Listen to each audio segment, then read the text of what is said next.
Hello and welcome back once again to the HR Social Hour Half Hour Podcast.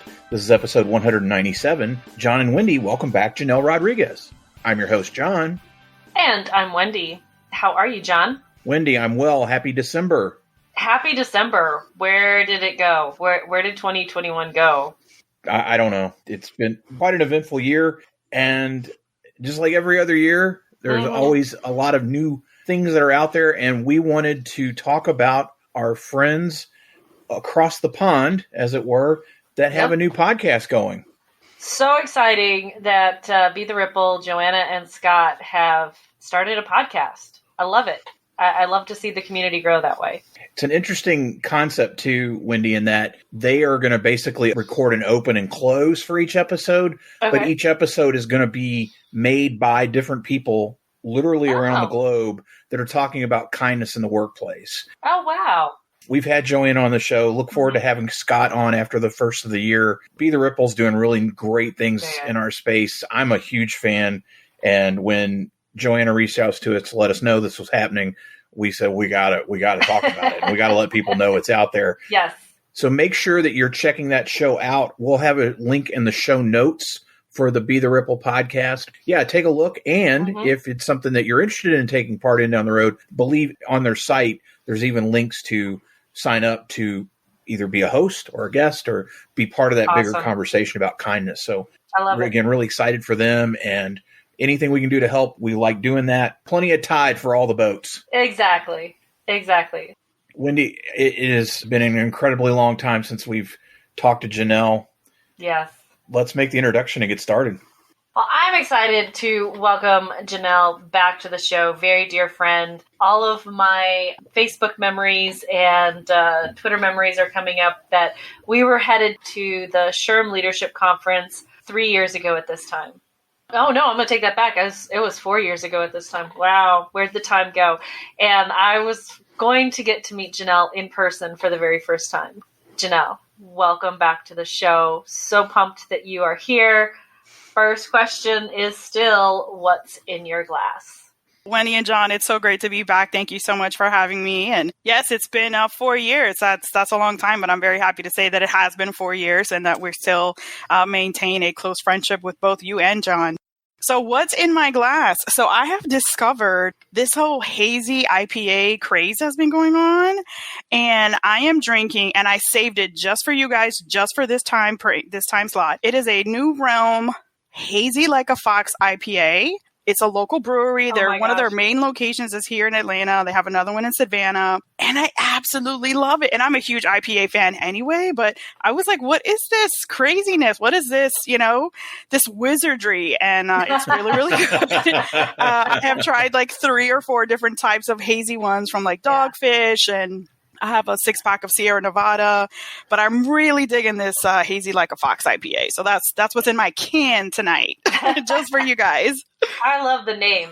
I love Hazy Like a Fox. That is awesome. Janelle, it is really hard to believe you first appeared on the show on episode 6.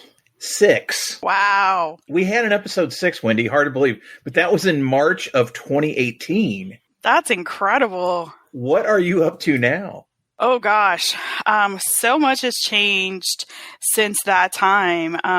Like Wendy mentioned, we had met at the SHRM Volunteer Leadership Conference in DC in 2017, and since then, I progressed through my volunteer leadership with my former chapter at the time. Very excited to make it to the past president role and then kind of work my way out. Volunteer leadership is quite a bit of a challenge that took up a lot of my time, but glad to say that I have done it and I have, moved on from there. I also moved to Atlanta at the start of 2021. I've kind of kept that, just like on the DL because there's a lot going on and, not everybody is, supportive of that sort of thing. And so I just kind of was like, I'm gonna move on, and South Florida, I love you. I left my house behind. I have it rented out and everything, and I miss my folks and my friends and family. But I really wanted to take that opportunity and just see what else was out there. I used to come up here and visit my best friend and her now husband since she moved here in 2013. I would come like 3 and 4 times a year. So I was like, you know what? After spending 12 months in my house for 24 hours a day, I was like, I'm going to look for a change of scenery.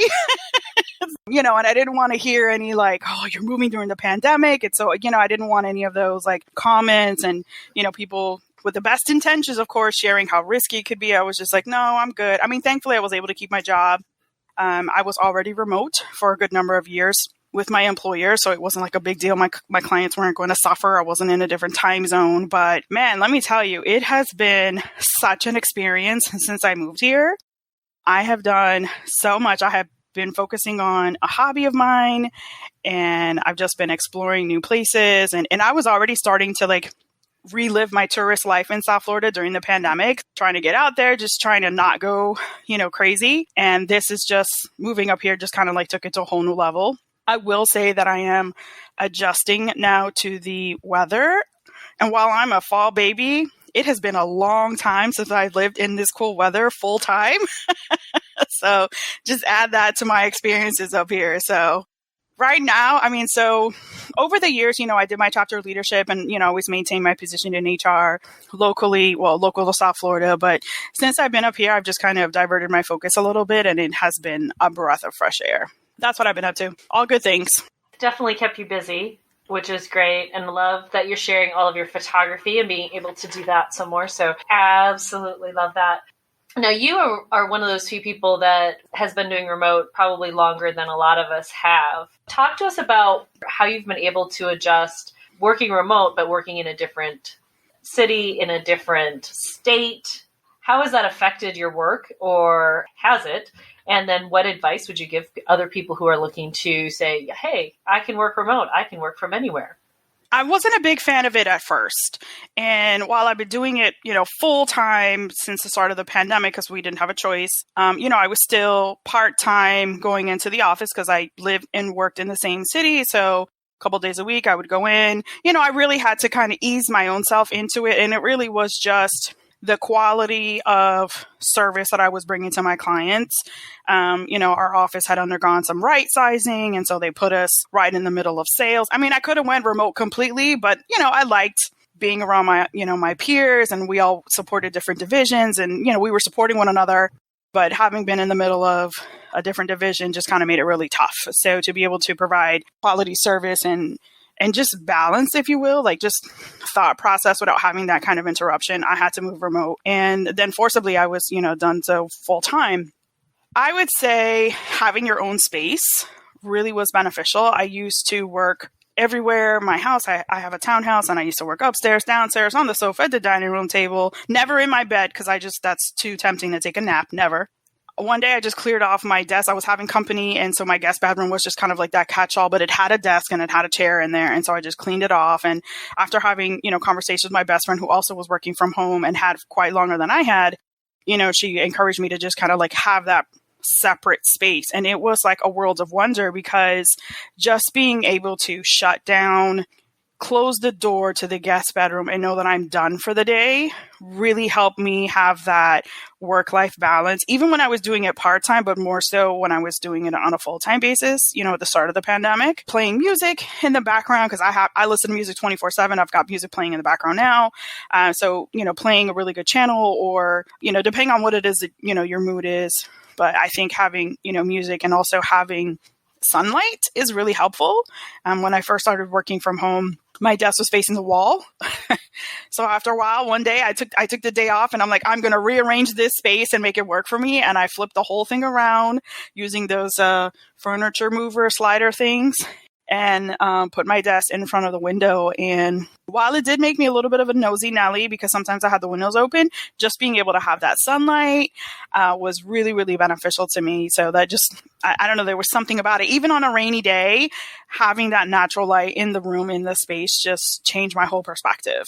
I would say for anyone that is approaching it or considering the idea, those would probably be the top things. Have that dedicated space. And now I live in a much smaller living space because I did, with the move, I wasn't ready to purchase another home. I chose an apartment with a sunroom. So while it's not a closed off space, it is definitely separate from my dining room or from my living room. And I could just close my blinds, walk away from the space when I'm done with my day, and know that, life goes on, right? Because just because we're working from home or we're working remotely, unless you're an entrepreneur and you like that sort of thing, I'm not about that 24/7 work life. Like, that doesn't work for me.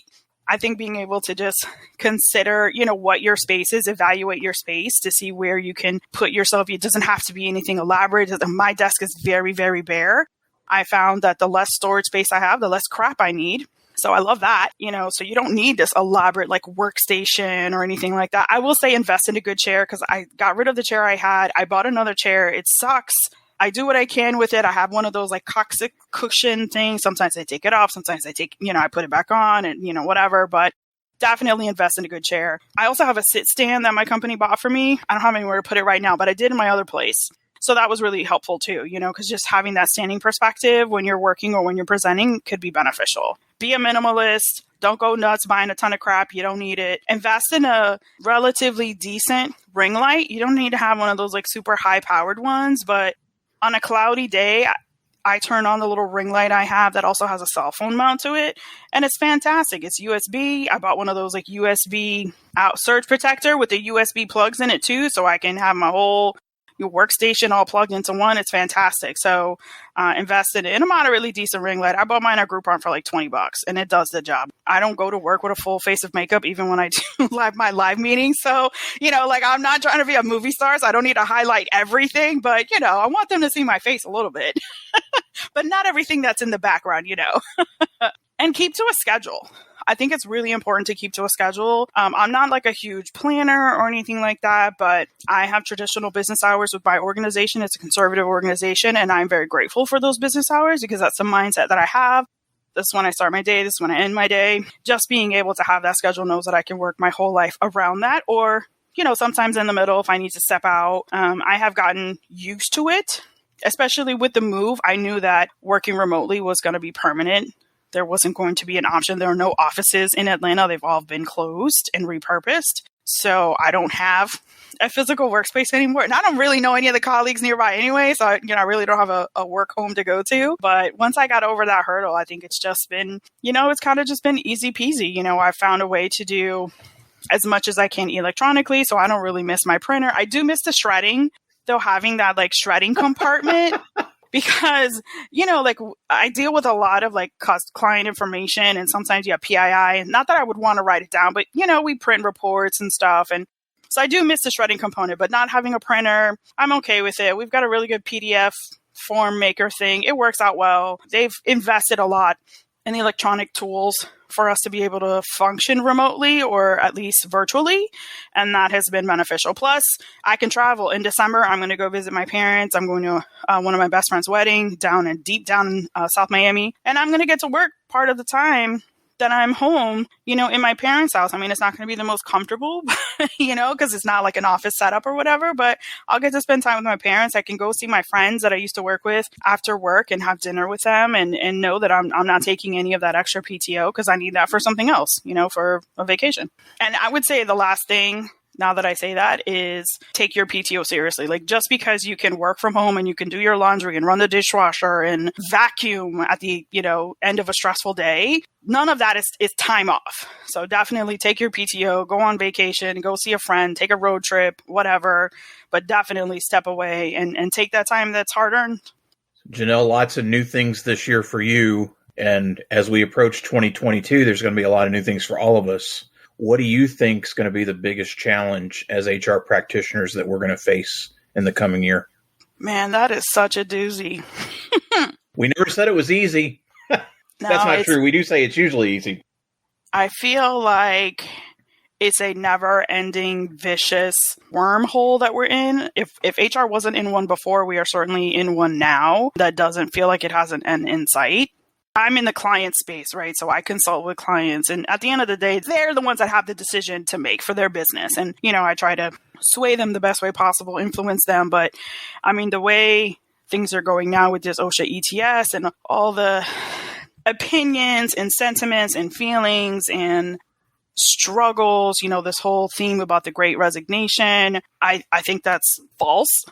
I think people have been dying to quit their jobs, and this was the opportunity to do so. So go them. In some cases, I don't necessarily feel sorry for the employers. You know what? You should have been giving your employees better benefits. You should have been paying them more money.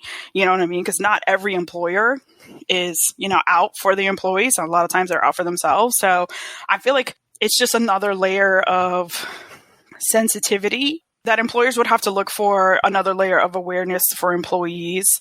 It's an opportunity for everyone to be educated, and not everybody is willing to make the time to do so that they can have better workforces, so they can attract a workforce in general, right? Because there's a lot of businesses out there that have a quote unquote shortage, but that's because everybody knows their tea, right? So everybody's tea is out now. There's no hiding. There's no hiding that. So now it's got to be, creative in some way. I just think that as the laws change and there's a lot of political opinions and needs and agendas that are driving the workforce and HR, like, while I enjoy what I do, I don't envy those that have found an opportunity to do something else.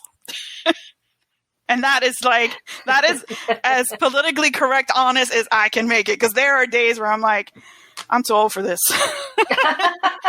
Oof. I mean, there's only so many attorney webinars and Napier webinars and whatever and articles that I could read to just, try and stay on top of the one thing that has come out, and then something else comes out that is, and clients are banging down your door, and, and never mind that we still are in a pandemic, and, we have employees that are fully vaccinated, testing positive, and employers mandating vaccinations, and, certainly not going to get into all that, but that doesn't help. Thank goodness for hobbies and extracurricular activities. Definitely. Janelle, you have been a part of our community since the very beginning. We got to know you on other Twitter chats, and now you've been a part of our community, and we love it. What's been the best thing to happen to you from taking part in this community?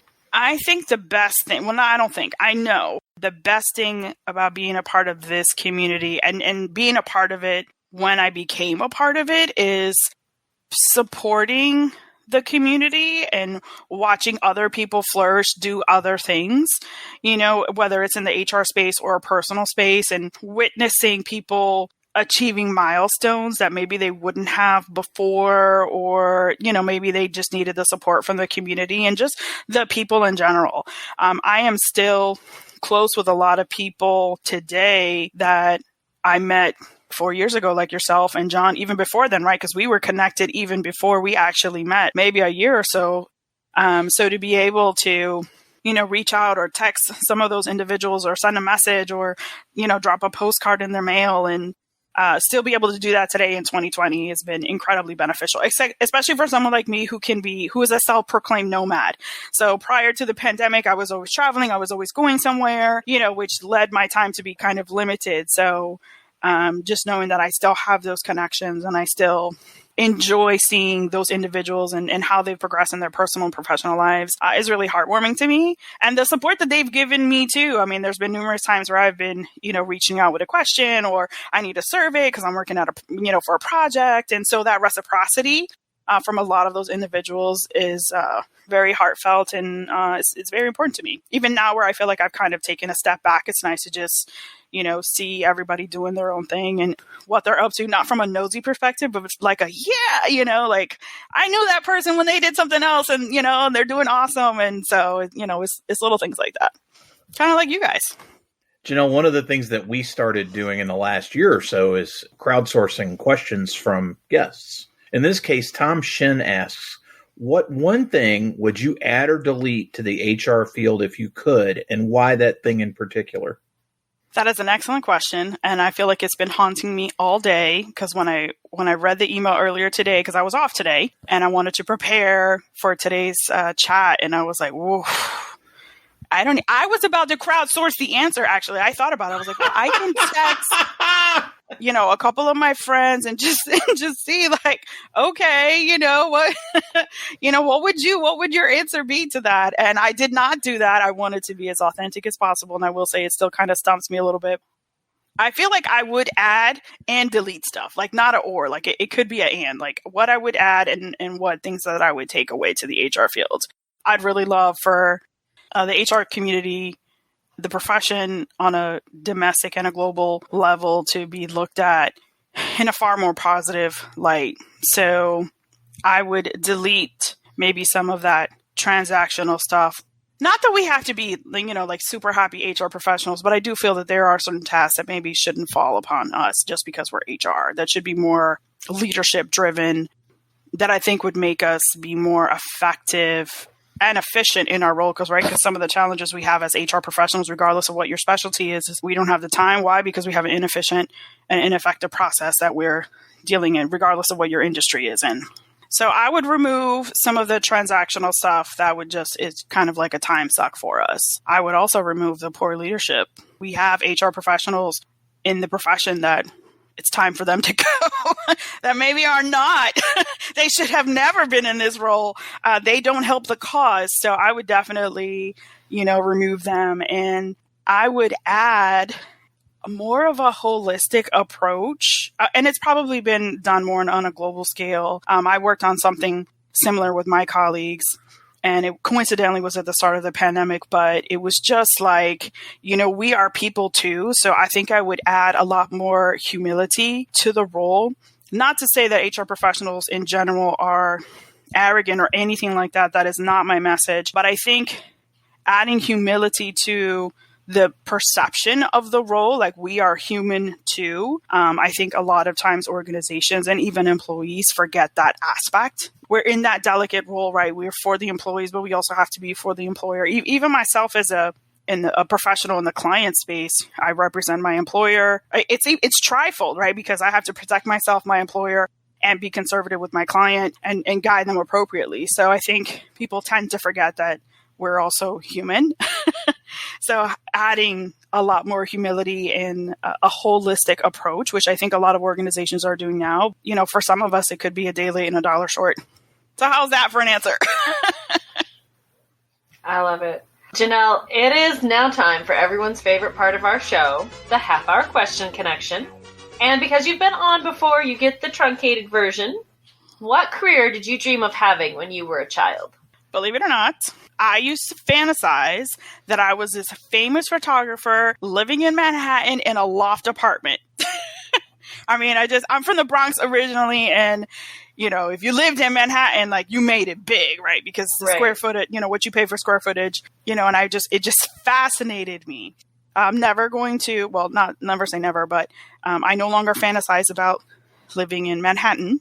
I would like to still maybe live in a loft apartment, but perhaps in Atlanta would be better if I can afford it. But I am working my way slowly towards my dream role, one step at a time.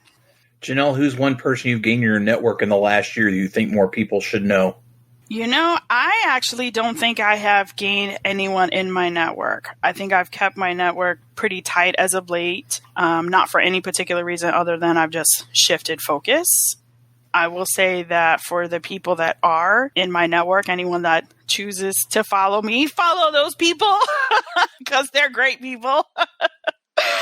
So I haven't gained anyone lately. I've kind of been in an entirely different space, but I'm very happy with my network as it is today. So to reiterate, if you follow me, follow the people that I follow. They're amazing. How do you maintain balance? I maintain balance by being curious. So I mentioned before that during the pandemic, I basically was like going nuts. And so I picked up my camera again and I started to become a tourist in my own city or my own area, my own county, whatever. Now I don't have a choice because anywhere I go, I've never been here before, in Atlanta. So, you know what I mean? Like my boyfriend calls me Dora the Explorer because I'm like, I missed an exit. I'm like, oh, we'll just go to the next one. We'll figure it out. Like, yeah, it's okay. I think just being curious and not being so quick to pass a judgment or, if something annoys me and I've got a short temper and I have absolutely zero patience, but trying to look at it from a different perspective, like, maybe there's a reason why XYZ has happened and, maybe I need to just take like a step back and not be so upset about it or, not be so quick to react. So I think that has really been helpful. I also maintain my therapy virtually since I moved from South Florida. And I would see her like every 2 weeks I actually requested to have video meetings. And so she had to find a way to get it on video. And that has totally helped me keep my balance. I'm a huge proponent of mental wellness and well-being. And so that's been super beneficial. So, Janelle, you've talked a bit about photography. What's another hobby or thing you really like to do that may surprise people? I can be pretty crafty. Like, I don't consider myself a creative person per se, but like, I'm not one of those, like, if you give me a blank canvas, you're going to have like a masterpiece. That's not going to happen. I will gladly give it back to you blank.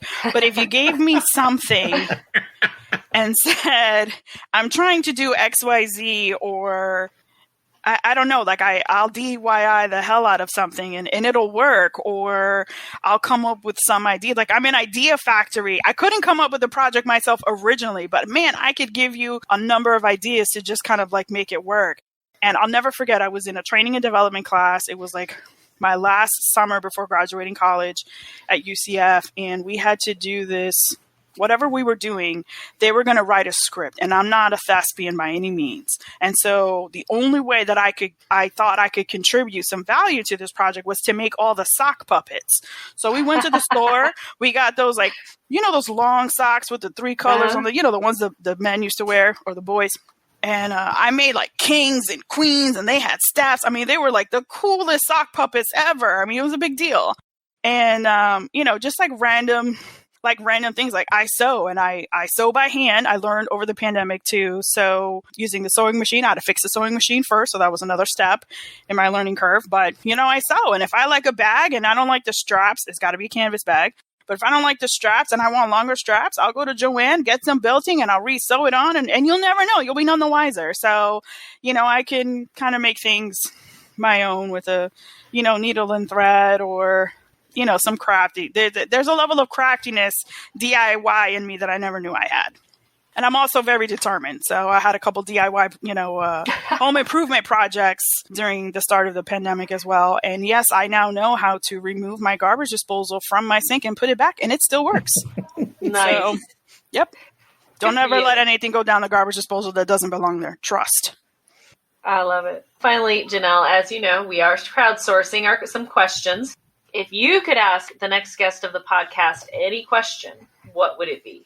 Okay, so this was the other question that stumped me today. Like, I was starting to sweat over this one because I was like, what would I ask that hasn't already been asked? I did not come up with an answer, and I didn't crowdsource that one either. But now that I'm on the spot, I would maybe ask the next guest, like, what is their favorite recipe? Well, first of all, do they cook? If they cook, then I would want to know, like, what is their favorite recipe? Like, or are they willing to share their traditional, their family traditional, like the thing that gets passed down from generation to generation. The grandma's secret recipe? Yeah, something like that. I'd be very curious about that. I'm feeling cooking lately. It's the holidays. I'd want to know what their favorite recipe is, or their favorite cocktail even. I mean, who doesn't love a good cocktail? Janelle, it's in the book now, so it will be asked. Yay! You will get an answer very soon. I love it. I love it.